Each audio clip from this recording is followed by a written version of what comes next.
we've been talking about this all night, and one of the things that we keep coming back to is we keep fucking litigating the primary. How sick of this shit are you guys? Dare you take that first, if you would. I'm so beyond over it, and I think frankly, I think Democrats are full of shit, and we can all prove it mathematically. That's the point that I'm at. Yeah. Like, we can create a mathematical model to prove just how full of shit they are and how full of shit the primaries were. I am absolutely beyond. It's like Russia and I don't fucking care. Go away. Say something that has merit. Say something that has meaning. Talk to me about something that actually matters. I no longer care. We know it's the system screwed up. The more we talk about it, the more people are just going to cry about it, and people that are actually going to do something or already do something about it. Yeah. So to just we're beating a dead horse.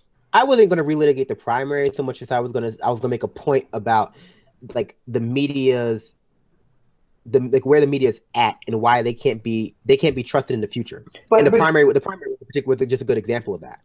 But here's the thing: is that we've been essentially relitigating the primary all night in almost everything that we're talking about, except possibly the primary never ended. It never ended. Because you know why we here's the thing, right?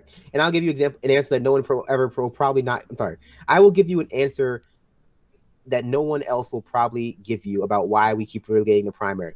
Because the primary that we did between Hillary Clinton and Bernie Sanders, apart from the cheating or whatever you want to call it, was the conversation we need to be having as a country. The conversation between Clinton and Trump is not a productive conversation because one leads to the other, right? And so this is why I fight with people about, well, why does Clinton need to have, to accept all blame? Why does the DNC need to accept all blame? Why can't we just fight Trump right now? It's because that's not a valuable conversation to me.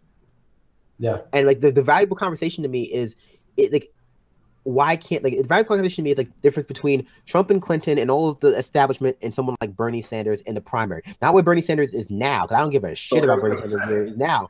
Where he is now. But like to me, that's the last time we saw an actual, discrepancy between two positions that was worthwhile a conversation to have. And the problem with that, and the reason we have to keep relitigating it, is because frankly, nothing has changed since then. Yeah. You would think Bernie Sanders primary, and the fact that the Clinton machine lost to Donald J. Trump for so many different reasons that it's hard to pick just one, is indicative of the Democratic Party's inability to lead us into the future. And the after the general election, after the loss, after the past 100 days, where the Democratic Party has still not emerged as leaders. And this is the problem with the resistance. The resistance is defensive. You can't be defensive with the Republican Party. It is a position of weakness, and that's why they will keep losing. They need to be on the offense. The reason we keep doing it is because, frankly, if nothing else, it shows that the Democratic Party is a graveyard of ideas. They don't have an offer to Trump. They don't have it. Richard?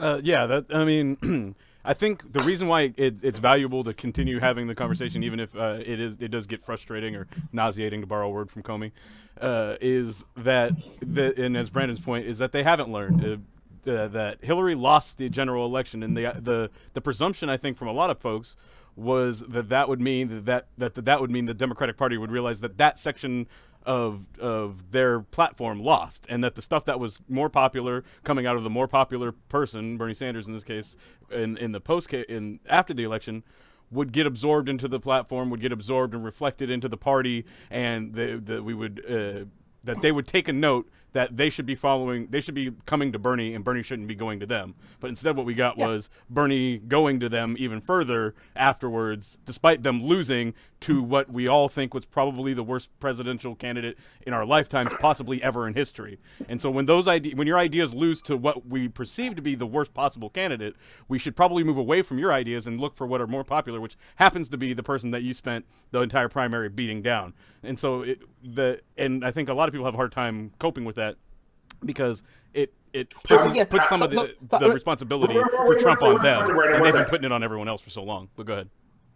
Hey, Richard, how many seats have they lost and they still haven't learned? Yeah, 1,000+ seats long before Trump ever got here. Like they literally don't want to learn. Yeah, they can't learn. I was going to say the reason why it's important for us to talk about it is because they're still people. They're still regular, everyday folks. The people that heard that the Republicans passed the AHCA and they thought that meant that the ACA was repealed and that it was over. Like those people that are engaged at that level of politics but still vote, they can be swayed into understanding how out of touch the Democratic Party is and how the reason why they feel like maybe I'm supposed to be a Republican because the Democrats aren't making any sense isn't because the Democrats are or because the left is bad. It's because the Democrats are bad at representing the left because they don't. Okay, can I make one? That's what I'm going to say, right? Because like the people who made these bad decisions are still in charge. It's like that's why we have to keep relegating. Like people are still in charge. The people who were complicit with everything, not just complicit in.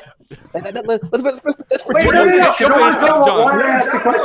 shut up. Brandon, I want to talk about why I asked the question. The reason I asked the question was because, and I'm going to throw Ben under the bus. Ben and I was producing for Ben for this week, helping Max produce, really. And we had this conversation about how this whole thing is just so disheartening and how to continue doing what Ben does on a daily basis while having this happen as a disheartening thing. And, you know, I think that you all three gave like a perfect example. We need to keep having this conversation. We need to keep doing what we're doing, including this show, because this show is reaching people and it's bringing this conversation to people who might not otherwise have it. And the same thing with Ben's show. So it's really important that we see this with media, and we see this with independent media, and we see this with Progressive Army and other instances. But one thing I want to end on, and I want to ask all three of you again, is we're seeing a big push for the dissolution of net neutrality. And I think that this show, Ben's show, and a bunch of others are in serious danger right now. And I wanted to know what you guys feel about that too. And then that was it for me questioning. Then I'll throw it back to Brendan to ask questions. No, I'm sorry. I know what you're going to say. I just said okay. I didn't realize you wanted to say something else. I was going to say, and also, you know, we're talking about changing the country, right? We're talking about moving in the right direction.